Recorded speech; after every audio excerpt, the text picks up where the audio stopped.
I'm still reading from Jack's point of view. 4 things. First of all, you do get used to his face. The first couple of times I was like, whoa, I am never going to get used to this. And then after about a week, I was like, it's not so bad. Second of all, he's actually a really cool dude. I mean, he's pretty funny. Like the teacher will say something and August will whisper something funny to me that no one else hears and totally make me crack up. He's also just overall a nice kid. Like, he's easy to hang out with and talk to and stuff. Third of all, he's really smart. I thought he'd be behind everyone because he hadn't gone to school before. But in most things, he's way ahead of me. I mean, maybe not as smart as Charlotte or Jimena, but he's up there. And unlike Charlotte or Jimena, he lets me cheat off him if I really need to, though I've only needed to a couple of times. He also let me copy his homework once, though we both got in trouble for it after class. The two of you got the exact same answers wrong on yesterday's homework, Ms. Rubin said, looking at both of us like she was waiting for an explanation. I didn't know what to say because the explanation would have been, oh, that's because I copied August's homework. But August lied to protect me. He was like, okay, that's because we did our homework together last night, which wasn't true at all. Well, doing homework together is a good thing, Ms. Rubin answered, but you're still supposed to do it separately, okay? You could work side by side if you want, but you can't actually do your homework together, okay? Got it?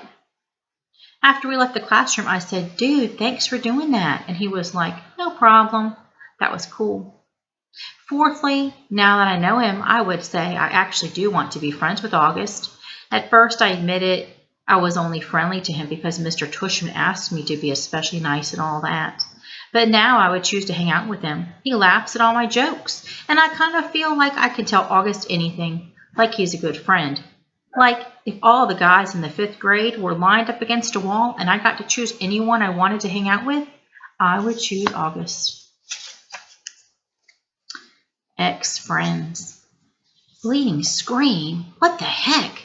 Summer Dawson has always been a bit out there, but this was too much. All I did was ask her why August was asking, like he was mad at me or something. I figured she would know, and all she said was bleeding scream?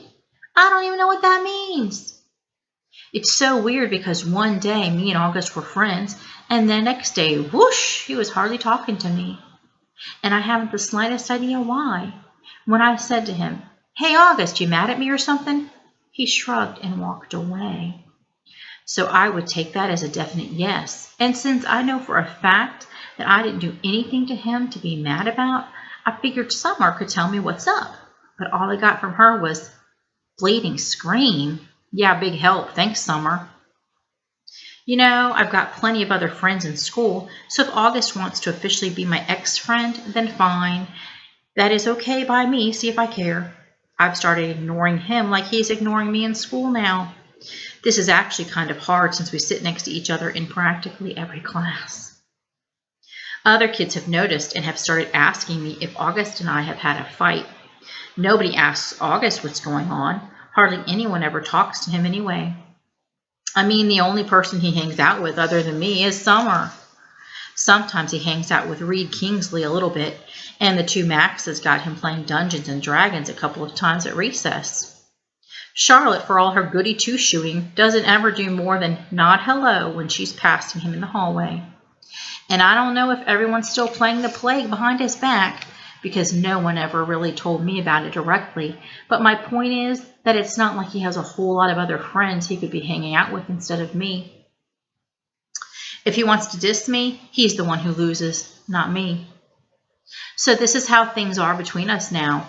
We only talk to each other about school stuff if we absolutely have to. Like I'll say, what did Reuben say the homework was? And then he'll answer.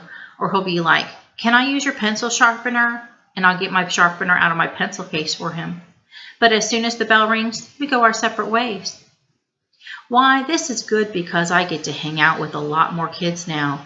Before, when I was hanging out with August all the time, kids weren't hanging out with me because they'd have to hang out with him. Or they would keep things from me, like the whole thing about the Plague. I think I was the only one who wasn't in on it, except for Summer and maybe the D&D crowd. And the truth is, though nobody's that obvious about it, nobody wants to hang out with him. Everyone's way too hung up on being in the popular group, and he's just as far from the popular group as you can get. But now I can hang out with anyone I want. If I wanted to be in the popular group, I could totally be in the popular group. Why this is bad is because, well, A, I don't actually enjoy hanging out with the popular group that much, and B, I actually liked hanging out with August. So this is kind of messed up, and it's all August's fault. The first snow of winter hit right before Thanksgiving break. School was closed, so we got an extra day of vacation. I was glad about that because I was so bummed about the whole August thing, and I just wanted some time to chill without having to see him every day. Also, waking up to a snow day is just about my favorite thing in the world. I love that feeling when you first open your eyes in the morning and you don't even know why everything seems different than usual. Then it hits you. Everything is quiet.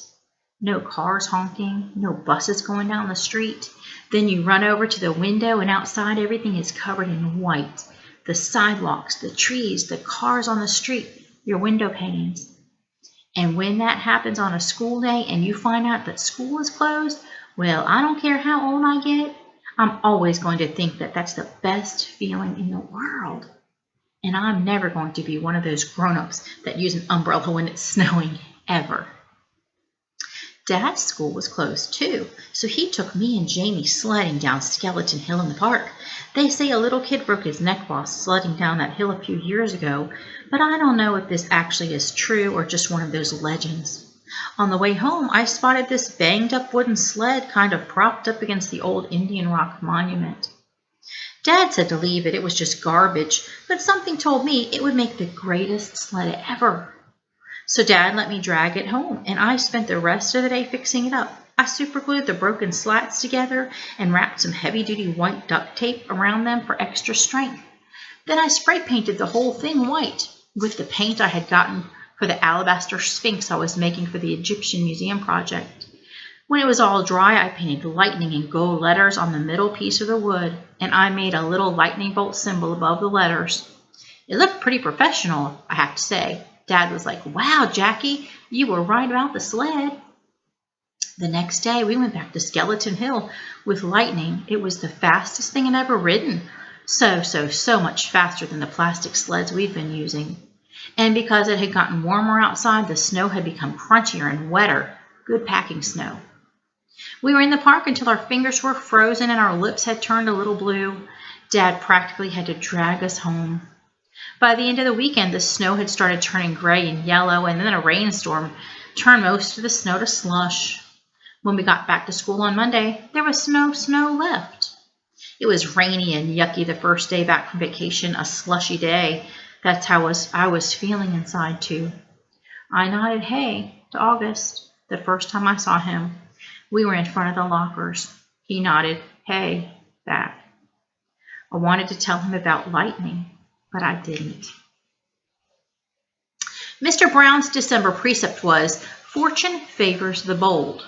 We were all supposed to write a paragraph about some time in our lives when we did something very brave and how, because of it, something good happened to us.